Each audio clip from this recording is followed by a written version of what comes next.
Questions? Let's rock and roll. I guess I just wanted to start by asking about Cole.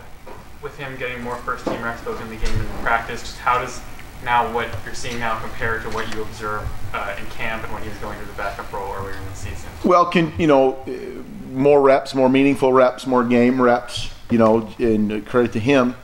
And much like a lot of our players, there's continued growth and development. So you see a steep trajectory of understanding and what we're doing. Now, he's always been able to do that. I've sang his praises all along, I think, since fall camp about how he's been able to grasp what we do offensively and understand the intent of plays and everything like that. So he's always been great at that, but to see him have reps and his wittiness and his decision making and is really rare for his age. A lot of the multiplicity in your offense is based on the experience of the players involved, so how does that change when you have a freshman at the helm? Well, the beautiful thing about him is that one of his strengths is being able to handle that, right? So him handling any check, any motion, any shift, any adjustment, the fact that he has all along had those capabilities and he learns really well, makes it seamless.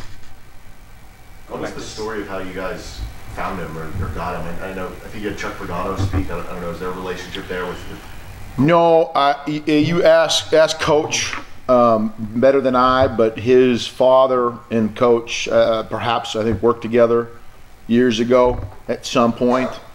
And, so we had known about him and his film was impressive, right? And in a class that we weren't sure if we were taking a scholarship quarterback or not, or space, and so he was recruited for sure, and he's done a good job. So it goes back. He had a relationship with his father. So Coach when did. you brought him on, was it pretty apparent? Or, I mean, for a true freshman walk-on to be hitting the field now, was that kind of apparent to be like, hey, this guy's pretty good? Yes, you can evaluate really quick, especially when you start installing things in the summer, the first summer. Like we've talked about before, how players come in right after their high school senior year, and they're in here in June, and we start installing in nuggets, if you will, the offense. And you can kind of quickly see who picks up things quickly and who's,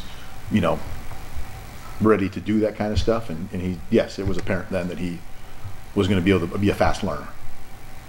I know it's real time when it's happening, but do you have any time when you're sending him in live action like that to give him any words? What'd you tell him, or was it just we got to make a call? Let's keep going. Yeah, so it's we've talked before, I think, about game day communication and Coach Z's down there, and we all, there's always just a next man up mentality with what we're doing and how we go about practicing and making sure that people get reps, right? And so it's not like, oh my gosh, we've never seen him practice before, or can he take a snap? That's not at all the situation. So there was a lot of comfort, with what's going on and to be able to just continue doing what the game plan is, right, with him at the helm. So,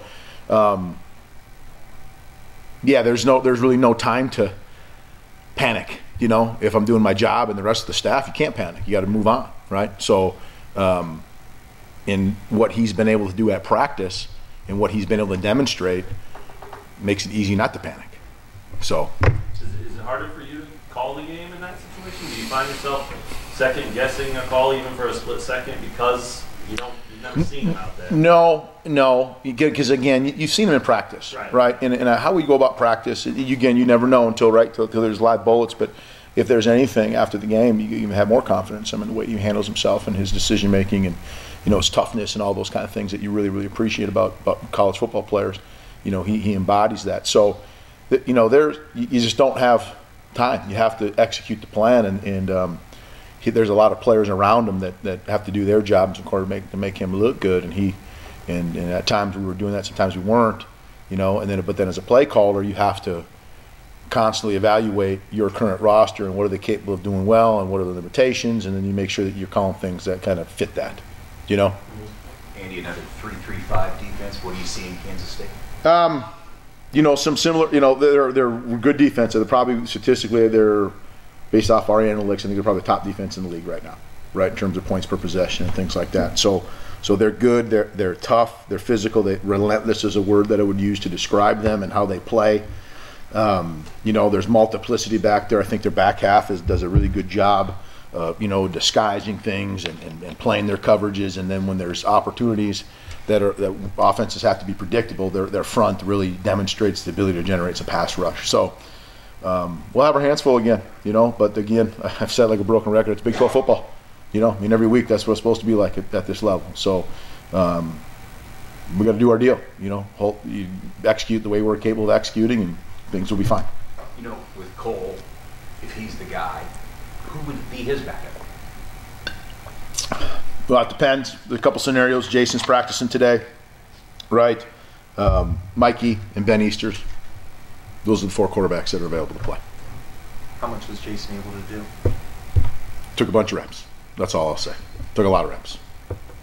When you go through a game plan, you want to emphasize the thing the quarterback does well. What do you think are those things that Cole does well? Do you feel like you'd like to highlight in just a general game plan? His ability to manage what we're doing, offensively. Like some players, you might just be like, ooh, we're not worried about a long play call or a motion or a check or he can handle that stuff really, really well, really, really well. So we don't blink at all about being multiple and diverse and stressful, right, between the whistles. His wittiness, his ability to make quick decisions is very, very evident, and you can see that on film in the game reps he's taken. So those are 2 things that really stick out that you want to make sure that he's doing a good job of, right? Or that we're allowing him to do, I should say, with how we're calling the plays or what the game plan looks like. Andy, with the red zone struggles last week, how frustrating is it? How disappointing was it? How long does something like that stick with you? You get so many opportunities down there each game. Right? Yeah, right. No, it stinks, and those are critical situations that we've been able to pride ourselves on in the past to do really well in and didn't, and inevitably cost us the game. So, you go refocus, and we talk about what we got to do in this situation when it comes up, and what was the play called, and was it good or bad, or was it against a bad look, or you evaluate all those things. Much like you do any play, really. But, the critical situations that everyone's going to talk about are red zone and third downs and your 1st and 10 efficiencies and turnovers and explosive plays. And if you're not doing those 5 things well, you probably aren't going to win the game, and that's what happened. So we need to be better in those areas for sure. I mean, to your point, to your question of, how long, you have to move on, right? You have to call the next play. You have to get ready for the next game. And what I really loved about our team is, and I think you guys, some people ask Coach about this. We practiced on Sunday night. We moved on really, really well, and that's good. And so that shows some maturity from the players and in the organization, but it also is a testament to them. And they're like, okay, we got to move forward. We know it didn't work out our way, but there's another opportunity here a week to get better. I know we're hammering the Valley thing, but on the 4th down, when you kick the field goal to tie the game, when you have a backup, 3rd string even, like that, freshman walk on all those things that he is, does that about change the way you evaluate, should we go for the win here or should we kick? I mean, does that conversation come up or? Not as much, in the moment, right? Okay. Coach is thinking about those sort of things.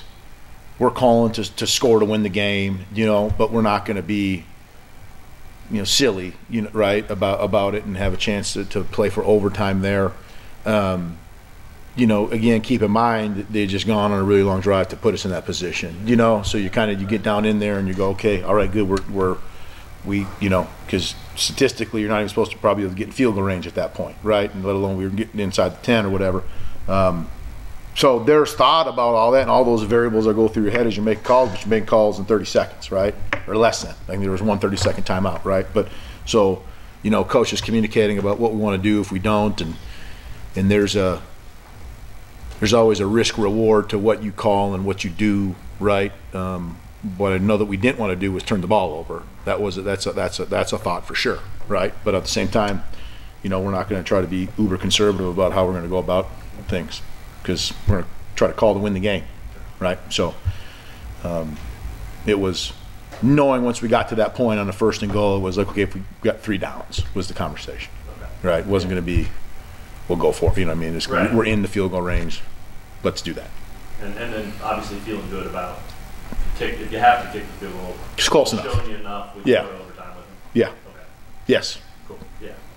the play where Amaj was lined up as like a Y or slot or whatever you call it, when he goes in motion, knocks the guy down. What's the inception of that play? Is that kind of like a lineman's dream right there? It is one of his plays that he came up with way back in fall camp. It wasn't, the details of it, stuff like that, we've ironed out to make it a little bit better for that game. But you can see that the 49ers do that with Trent Williams sometimes as well. And it's another personnel group. It's another way to exchange and extend gaps and use him as a battering ram, if you will, which he was. What was that like watching that in film with him? Did you see We did. We showed it. After every game, we watch a film clip together. We call it the Rock Chalk tape. So anytime that guys are being physical or showing good effort, and that was on there, amongst some others. So he was excited to see it. Going back to the K-State defense real quick, just how does the way they line up differ from Iowa State and Oklahoma State, or is it just very similar? Very similar. Very, very similar. I think every coordinator probably has different philosophies and intricacies, and personnel might be just a little bit different, so they're able to emphasize or de-emphasize certain coverages or fronts more, but structurally very similar. But and it's a bigger deal in our league than maybe some others, but I mean, it's kind of like when you play a 4-man cover 4 football team. There's a bunch of those out there too, right? Or a 3-4 cover 3 football team. There's a bunch of those out there too. So there's always, there's only so many gaps to fit. There's only in between front and coverage variations. So it's a lot of similarities. Anything else, Coach?